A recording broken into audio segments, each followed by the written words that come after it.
ربیع الاول اور ربیع الثانی کی جو میں ہمارے گزشتہ اس میں ہم اپنے درس قرآن کے سلسلے کو کنٹینیو نہیں کر سکے تھے. انشاءاللہ آج سے اسے دوبارہ سے شروع کرنے جا رہے ہیں. اللہ تعالیٰ اس میں ہمارے لیے آسانیاں پیدا فرمائے اور ہم سب کو قرآن مجید پڑھنے سمجھنے اس پر عمل کرنے کی توفیق عطا فرمائے. سورہ بقرہ کی آیت نمبر 66 تک الحمدللہ ہم گفتگو کر چکے تھے، جس میں اس بستی کے لوگوں کا ذکر تھا جو ہفتے والے دن میں شکار کرنے سے باز نہیں آتے تھے اور اللہ سبحانہ و تعالیٰ نے انہیں بندر بنا دیا تھا. اب جو آیات بینات شروع ہونے جا رہی ہیں، یہ وہ مشہور واقعہ ہے جس کی وجہ سے اس سورت کا نام سورہ بقرہ رکھا گیا. بقرۃ مانے گائے. تو اس رکوع میں اس واقعے کا ذکر ہے جس کی مناسبت سے اس سورت کا نام سورہ بقرہ ہے. پہلے آیات بینات ہم سماعت فرما لیتے ہیں، اس کے بعد انشاءاللہ ہم اس کے اوپر کچھ کلام کرتے ہیں. اس سے پہلے کہ ہم واقعے کی تفصیل کی طرف جائیں، میں ابھی سے آپ سے عرض کر دوں، میں پہلے بھی آپ سے عرض کر چکا ہوں کہ قرآن قصے کہانی کی کتاب ہے ہی نہیں. قرآن تو ہدایت و رہنمائی کی کتاب ہے. تو اس کا مقصد قصے سنانا اور کہانیاں سنانا ہے ہی نہیں، چونکہ یہ قصے کہانی کی کتاب نہیں، اسٹوری بک نہیں ہے. اس لیے اس میں کسی بھی واقعے کی تمام تر جزئیات ملتی نہیں کہ اس کا نام کیا تھا تو فلاں کا نام کیا تھا تو پھر کیا تاریخ تھی، کیا دن تھا، کیسے ہوا، کیا ہوا. ہاں، اس واقعے میں وہ باتیں جو آپ کو میرے لیے ہدایت کا ذریعہ بن سکتی ہیں وہ ضرور بیان کی جاتی ہیں. ٹھیک ہے، تو آپ قرآن مجید قرآن حمید کو جب پڑھیں اور اس کے اندر جب واقعات کی کیفیت آئے، اس میں کوئی قصہ یا واقعہ بیان کیا جا رہا ہو، تو آپ اس کی جزئیات کی کھوج میں نہ لگیں.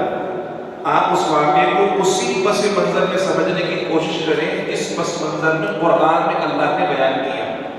اگر آپ اس سے ہٹ جاتے ہیں اور اس واقعے کی جزئیات کی طرف غور کرنا شروع کر دیتے ہیں، اس کے متعلق جاننے کی کوشش کرتے ہیں، تو پھر آپ قرآن کے اصل مقصد سے ہٹ جاتے ہیں.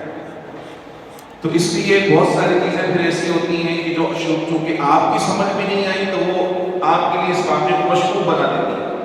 تو وہ آپ کی سمجھ میں نہیں آئی، یہ آپ کی سمجھ کا قصور ہے، قرآن کا قصور ہرگز نہیں. اس لیے قرآن نے اس پس منظر میں اس کو بیان کیا ہوتا ہے، اس کو اسی کے مطابق سمجھنے کی کوشش کرنی چاہیے.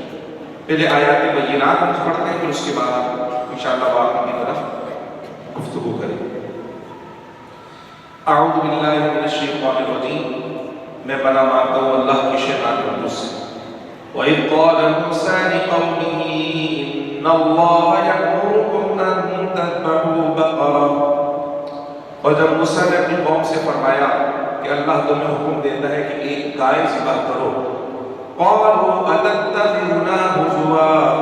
بولے کہ آپ ہمارے ساتھ مذاق کرتے ہیں. قَالَ أَعُوذُ بِاللَّهِ أَن أَكُونَ مِنَ الْجَاهِلِينَ. موسیٰ علیہ السلام نے فرمایا کہ میں اللہ کی پناہ مانگتا ہوں اس بات سے کہ میں جاہلوں میں سے ہو جاؤں. قَالُوا ادْعُ لَنَا رَبَّكَ يُبَيِّن لَّنَا مَا هِيَ. تو وہ لوگ بولے اپنے رب سے دعا کیجیے کہ ہمیں بتا دے گائے کیسی ہے. قَالَ إِنَّهُ يَقُولُ إِنَّهَا بَقَرَةٌ لَّا فَارِضٌ وَلَا بِكْرٌ عَوَانٌ بَيْنَ ذَلِكَ فَافْعَلُوا مَا تُؤْمَرُونَ. موسیٰ علیہ السلام نے کہا کہ اللہ رب العزت یہ فرماتا ہے کہ وہ گائے ہے، نہ بوڑھی اور نہ اوسط، نہ تو بہت چھوٹی عمر کی نہ بہت ہی بڑی عمر کی گائے، بلکہ دونوں کے بیچ میں ہونی چاہیے. تو کرو جس کا تمہیں حکم ہوتا ہے. قَالُوا ادْعُ لَنَا رَبَّكَ يُبَيِّن لَّنَا مَا لَوْنُهَا. تو وہ لوگ کہنے لگے کہ اپنے رب سے دعا کریں کہ ہمیں بتا دیں کہ اس کا رنگ کیسا ہونا چاہیے. قَالَ إِنَّهُ يَقُولُ إِنَّهَا بَقَرَةٌ صَفْرَاءُ فَاقِعٌ لَّوْنُهَا تَسُرُّ النَّاظِرِينَ.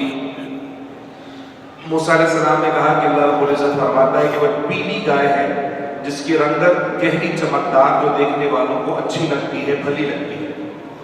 قَالُوا ادْعُ لَنَا رَبَّكَ يُبَيِّن لَّنَا مَا هِيَ إِنَّ الْبَقَرَةَ شَابَهَ عَلَيْنَا فَإِنَّا إِن شَاءَ اللَّهُ لَمُهْتَدُونَ.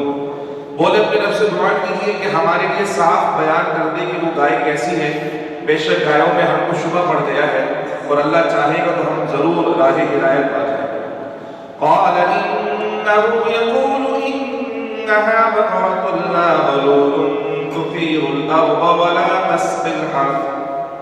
موسیٰ علیہ السلام نے کہا کہ اللہ رب العزت فرماتا ہے وہ ایک گائے ہے جس سے خدمت نہیں لی جاتی زمین جوتنے کی اور نہ وہ کھیتی کو پانی دینے میں استعمال ہوتی ہے۔ مسلمۃ لا شیۃ فیہا، بے عیب ہے جس میں کوئی داغ نہیں۔ قالوا الآن جئت بالحق فذبحوها وما كادوا يفعلون، بولے اب آپ ٹھیک بات لائے ہیں تو اسے ذبح کیا مگر وہ ذبح کرتے معلوم نہیں ہوتے تھے۔ وَإِذْ قَتَلْتُمْ نَفْسًا فَادَّارَأْتُمْ فِيهَا وَاللَّهُ مُخْرِجٌ مَا كُنتُمْ تَكْتُمُونَ، اور جب تم نے ایک خون کیا تو ایک دوسرے پر اس کی تہمت ڈالنے لگے اور اللہ کو ظاہر کرنا تھا جو تم چھپاتے تھے۔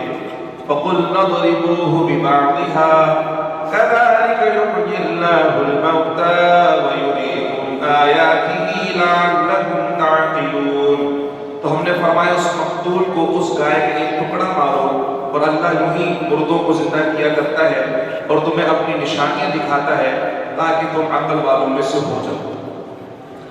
اب یہ آیت بینات آپ نے سماعت فرمائی جس میں ایک گائے کا ذکر بار بار ہوا، اور اس کا جو پس منظر ہے وہ ایسا ہے کہ ایک شخص نے اپنے چچا کو یا چچا زاد بھائی کو قتل کر دیا، روایتیں مختلف ہیں، اور قتل کرنے کے بعد اس نے وہ لاش ایسی جگہ پر رکھ دی کہ دوسرے لوگوں پر اس کا الزام ڈال دیا جائے کہ ان لوگوں نے قتل کیا۔ صبح جب ہوئی تو وہ یہ دعویٰ کرنے لگا کہ میرے بھائی کو یا میرے چچا کو قتل کر دیا گیا ہے تو مجھے ان کا قصاص دلایا جائے۔ اب جن پر یہ تہمت لگائی گئی تھی، الزام لگایا گیا تھا قتل کا، وہ کہنے لگے ہم نے تو قتل کیا ہی نہیں ہے۔ تو اس بات میں آپس میں جھگڑا ہونے لگا اور یہ بات مشتبہ ہو گئی کہ آخر قتل کیا کس نے۔ تو اس مسئلے کو حل کرنے کے لیے وہ لوگ حضرت موسیٰ علیہ السلام کے پاس آئے اور موسیٰ علیہ السلام سے کہا کہ بھئی یہ قتل کا معاملہ حل نہیں ہو رہا، آپ بتائیے اس معاملے کو کیسے حل کیا جائے، اللہ سبحانہ و تعالیٰ کی بارگاہ سے اس میں ہمارے لیے کیا ہدایت ہے۔ اللہ سبحانہ و تعالیٰ نے فرمایا کہ موسیٰ علیہ السلام ان کو حکم دیں کہ یہ گائے ذبح کریں اور اس کا گوشت کا کوئی حصہ وہ اس مردے کے اوپر ماریں، یہ مردہ زندہ ہو کر اپنے قاتل کا نام خود بتا دیں۔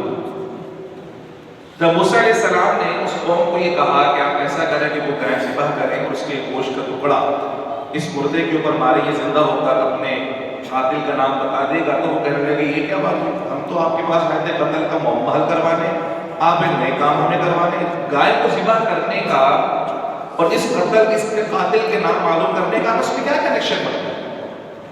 آپ کوئی اور طریقہ، تفتیش کا کوئی طریقہ نکالیں جس سے پتہ لگایا جا سکے، اس کا تو آپس میں کوئی کنیکشن نہیں بنتا ہے۔ اب اللہ سبحانہ و تعالیٰ اگر کسی کو زندہ کرنا چاہے تو اسے کسی سبب کی ضرورت نہیں ہے، وہ بغیر سبب کے زندہ کر سکتا ہے۔ جس طرح ہمیں پہلی دفعہ زندہ کیا، اللہ چاہتا تو مردہ ویسے زندہ ہو جاتا۔ یہ اللہ سبحانہ و تعالیٰ نے اپنے نبیوں کو اختیار و طاقت دی ہے۔ موسیٰ علیہ السلام اس کو حکم دیتے جیسے عیسیٰ علیہ السلام مردوں کو زندہ کر دیا کرتے تھے حکم بسم اللہ کہہ کر، تو موسیٰ علیہ السلام اس مردے کو بولتے ہیں کہ اللہ کے حکم سے کھڑا ہو جاتا وہ زندہ ہو جاتا۔ لیکن یہاں خاص طریقے اختیار کیا گیا کہ گائے ذبح کرو اور گائے ذبح کرنے کے بعد اس کے گوشت کا ٹکڑا اس مقتول کو مارو۔ اس کی کیا وجہ ہے؟ اس کی وجہ یہ ہے کہ جو بنی اسرائیل تھے نا، ان کے دلوں میں گائے کی محبت بہت زیادہ تھی، وہ گائے کی عبادت کیا کرتے تھے۔ تو اس کام کے ذریعے ان کا جو معبود تھا جس کی وہ کسی زمانے میں عبادت کیا کرتے تھے، اس محبت کا امتحان لیا جا رہا ہے۔ اگر ابھی بھی اس سے محبت کرتے ہوں گے تو کبھی ذبح نہیں کریں گے، اور اگر اللہ کی محبت دل میں آ گئی ہے اور اس بچڑے کی محبت دل سے نکل گئی ہے تو اللہ کے حکم پر عمل کرنے میں سستی کا مظاہرہ نہیں کریں گے۔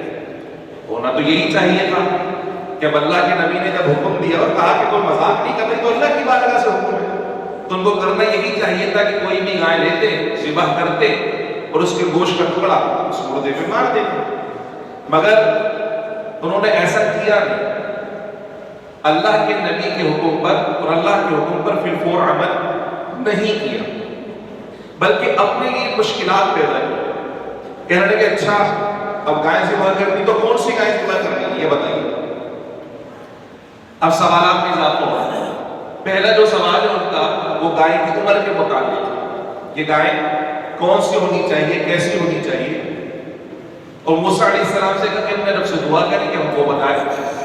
اب اتنا خوبصورت جملہ ہے، پڑھنے میں اتنا لطف آ رہا ہے کہ قال انہ یقول، یعنی کسی بندے کی یہ اوقات ہی نہیں ہے کہ وہ رب سے براہ راست کلام کر سکے، تو اللہ کے نبی کی شان ہوا کرتی ہے۔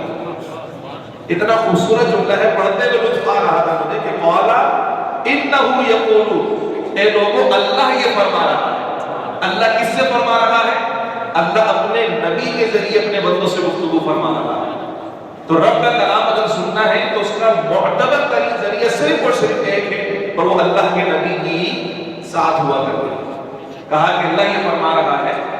اب دیکھیں اللہ کی شان تو وراء الولا ہے، ایسے عجیب و غریب سوالوں کے جواب دینے کی ضرورت بھی نہیں ہے، مگر چونکہ آزمانا مقصود ہے، آزمائش مقصود ہے، اور قرآن چونکہ رہتی دنیا تک ہدایت والی کتاب ہے، تو تا قیامت آنے والے مسلمانوں کو اس کے ذریعے ہدایت دینا ضروری اور مقصود ہے کہ اللہ کے حکم پر جب عمل کرنے کی بات آ جائے تو چوں چرا نہیں کرنا چاہیے، سوالات نہیں کرنے چاہیے، کیونکہ سوال کرنے سے کیا ہوتا ہے؟ مشکلات پیدا ہوتی ہیں۔ اب کیسی مشکلات پیدا ہوئی وہ آپ سنیں۔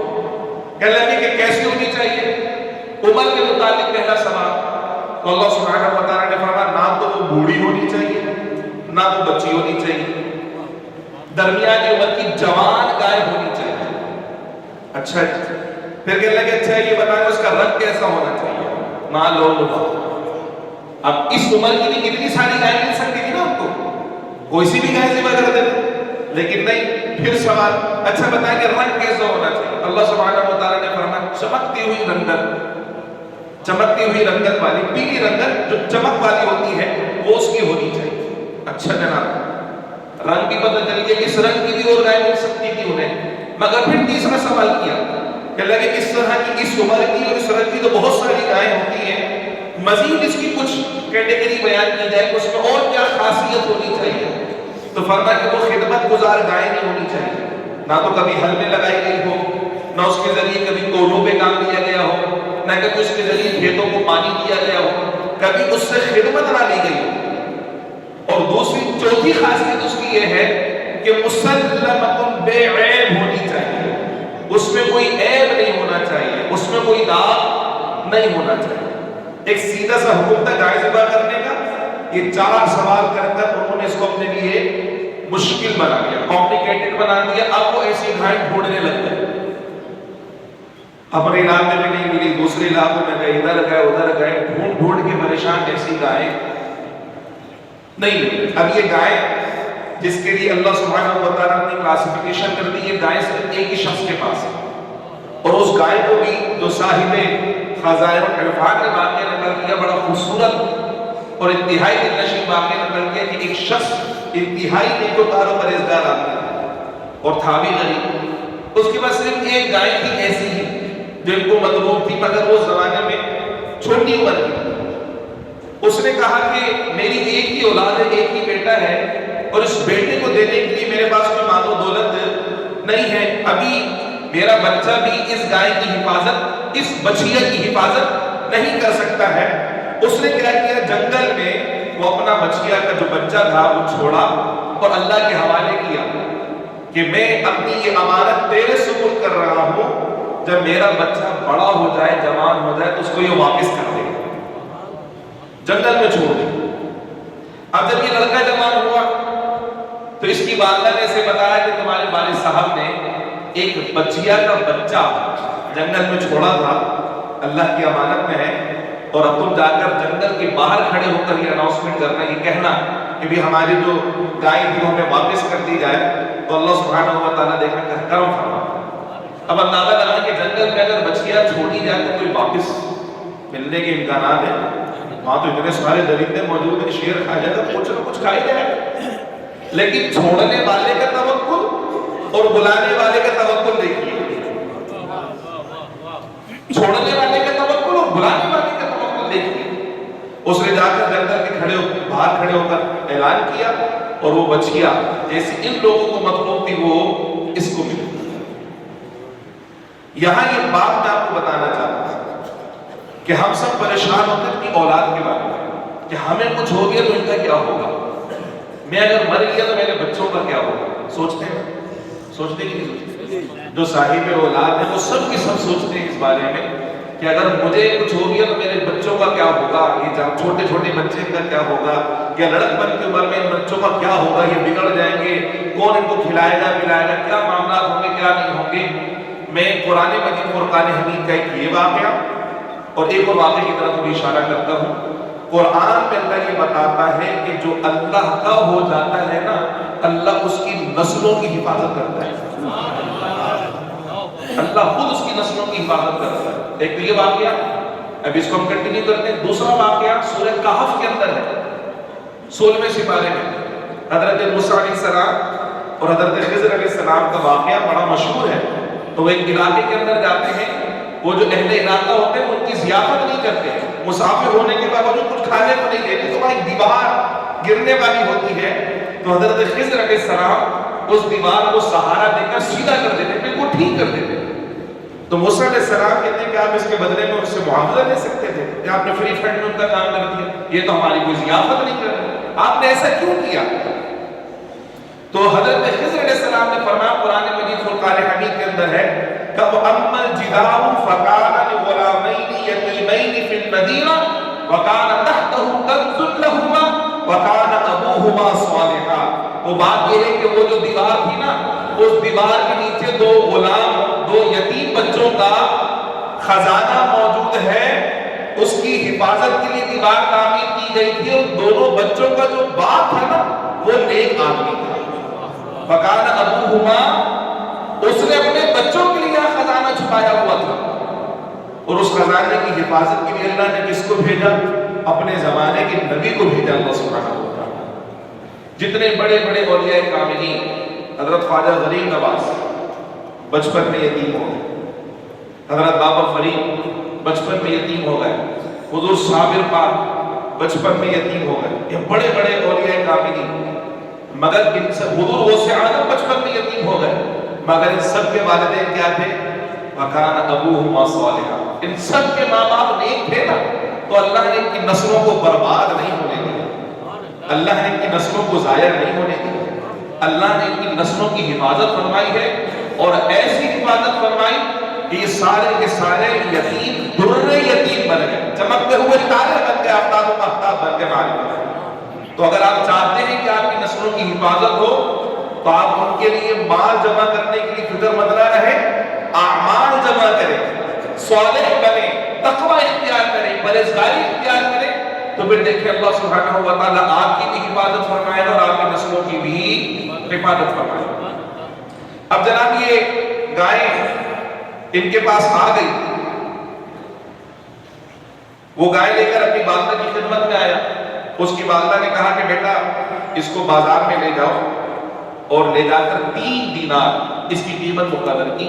ان کو نہیں پتا کہ بنی اسرائیل والے اس گائے کو ڈھونڈ رہے ہیں, کہ 3 دینار میں اس گائے کو فروخت کر دے, اور یہ شرط کی کہ جب سودا ہو جائے نا, سودا ہونے کے بعد پہلے مجھ سے اجازت لینا, پھر اس کے بعد گائے اس شخص کے حوالے کرنا جو تم سے خریدنے کے لیے آئے.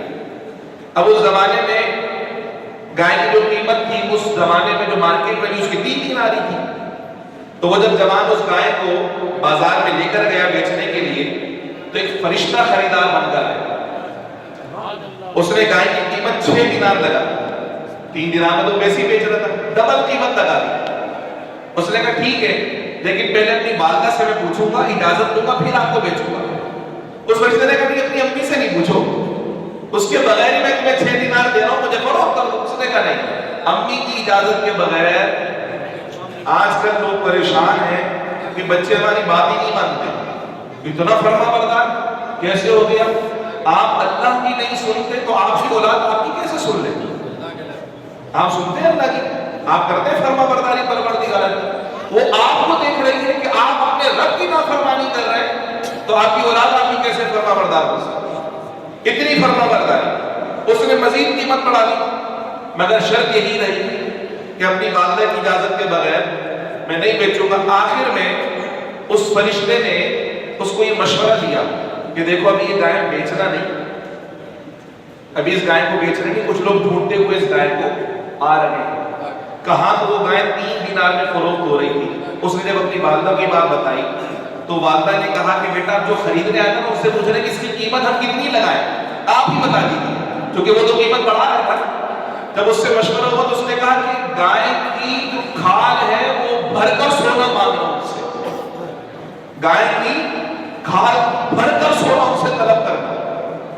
ویسے وہ جب وہ آ گئے تو وہ مانگی قیمت, چونکہ ایسی گائے پوری وہ زمین پر کسی اور کے پاس تھی نہیں, تو منہ مانگی قیمت پر وہ گائے خریدی گئی. ایک طرف تو ان کے سوالوں کی سزا ان کو ملی کہ اپنے لیے مشکلات پیدا کر دی ہیں, اور دوسرا اللہ نے اس نیک بندے کی اولاد کی کفالت کا اتنا سامان کیا کہ اس کی نسلیں بیٹھ کر کھائیں. آپ پریشان ہیں, انشورنس پالیسی خرید لوں, یہ خرید لوں, وہ خرید لوں, اس اپنا کیا نام ہے اسٹیٹ لائف میں کچھ ڈال دوں, قومی بچت میں کچھ ڈال دوں بچوں کے لیے, یہ بچت کریں. اللہ کے ساتھ سودا کریں, اللہ کے ساتھ کاروبار کریں. اس کاروبار میں کبھی نقصان ایسا ضامن ہے, اللہ سبحانہ و تعالیٰ ایسا وعدہ پورا کرنے والا ہے کہ اس سے زیادہ سچا ہو ہی نہیں سکتا ہے. کبھی خسارہ نہیں ہوگا. گال کی کھال کے برابر کھال بھر کر سونا ان کو قیمت ملا, اور اللہ سبحانہ و تعالیٰ نے اس طرح ان کی قسم پرسی کو دور کیا. بتانا یہ مقصود ہے. اس میں 2 باتیں میں نے آپ سے کہی نا کہ ہمارے لیے ہدایت. ایک تو یہ کہ ہم اگر صالح ہو جائیں, اگر ہم نیک بن جائیں تو انشاءاللہ اللہ ہماری نسلوں کو ضائع نہیں کرے گا, وہ دین پر قائم رہیں گی اور اللہ سبحانہ و تعالیٰ کی روزی کے ذرائع بہتر سے بہتر اللہ تعالیٰ بنا دے گا. دوسرا یہ کہ جب اللہ کے حکم پر عمل کرنے کی بات آئے یا اللہ کے رسول کسی حکم پر عمل کر کسی کام کو کرنے کا حکم دے تو اس میں سوال کرنے کی اجازت, جتنا حکم ملے اتنا کر دیا جائے. پیارے آقا صلی اللہ علیہ وسلم نے لوگوں کو بتایا کہ جب مومنوں حج کرنا فرض ہے. ایک صحابی رسول کہنے لگے افی کل عام یا رسول اللہ, کیا ہر سال حج کرنا فرض ہے؟ حضور خاموش رہے. انہوں نے پھر پوچھا فی کل عام یا رسول اللہ, کیا ہر سال حج کرنا فرض ہے؟ حضور پھر خاموش رہے. 3 مرتبہ انہوں نے پوچھا کیا ہر سال حج کرنا فرض ہے؟ حضور خاموش رہے. بعد میں حضور نے فرمایا لو قلت نعم لوجبت, اگر میں ہاں کہہ دیتا تو ہر سال حج کرنا تم پہ فرض ہو جاتا. اس لیے جتنا دوں اتنا لے لیا کرو, اور جس متعلق میں خاموشی اختیار کروں وہ تمہارے لیے آسانی اور سہولت ہوا کرتی ہے. اگر ہم کیا کرتے ہیں, ہماری طبیعت میں بات آ گئی ہے کہ ہم نے شریعت کی سہولت اور آسانی کو نہیں لینا, ہم نے اپنے لیے مشکلات خود بخود پیدا کرنی. سوال پہ سوال, سوال پہ سوال, سوال پہ سوال, جتنے زیادہ سوال اتنی زیادہ مشکلات. اس لیے اللہ تعالیٰ نے بھی قرآن میں ایک اور جگہ ارشاد فرمایا سورہ بقرہ میں یا ایھا الذین آمنوا لا تسألوا عن اشیاء ان تبد لکم تسؤکم. مانا سورہ بقرہ نہیں ہے, کسی اور سورۃ مبارکہ میں ہے, غالباً سورہ مائدہ کے اندر. یا ایھا الذین آمنوا لا تسألوا عن اشیاء ان تبد لکم تسؤکم. اے ایمان والو, ان چیزوں کے متعلق سوال نہ کیا کرو جن کے متعلق حکم ابھی آیا نہیں ہے. اگر وہ تبدیل کر دی جائے تو پھر کیا ہوگا؟ فرما تمہارے لیے اس پہ عمل کرنا مشکل ہو جائے گا. اس لیے جتنا دیا جا رہا ہے اتنا لوگ اس پر عمل کرنے کی کوشش کرو. اسی لیے ایک اور جگہ اللہ سبحانہ و تعالیٰ نے فرمایا عسیٰ ان تحبوا شیئا وہو کرہ لکم وعسیٰ ان تکرہوا شیئا وہو خیر لکم. کبھی کبھی ایسا ہوتا ہے کہ تمہیں کوئی چیز بڑی اچھی لگتی ہے مگر اس میں تمہارا نقصان ہوتا ہے, اور کبھی کبھی ایسا ہوتا ہے کہ کوئی چیز تمہیں بری لگتی ہے مگر اس میں تمہارا فائدہ ہوا کرتا ہے.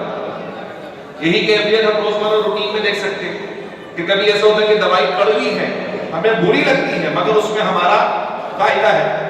لیکن بچوں کی میٹھی میٹھی چیزیں مارکیٹ کے اندر مل رہی ہیں, بڑی میٹھاس ان کے اندر ہوا کرتی ہے, بڑی خوبصورت وہ لگ رہی ہوتی ہے, لیکن آخرکار اس سے طبیعت میں نقصان اور خرابی پیدا ہونے والی ہوتی ہے.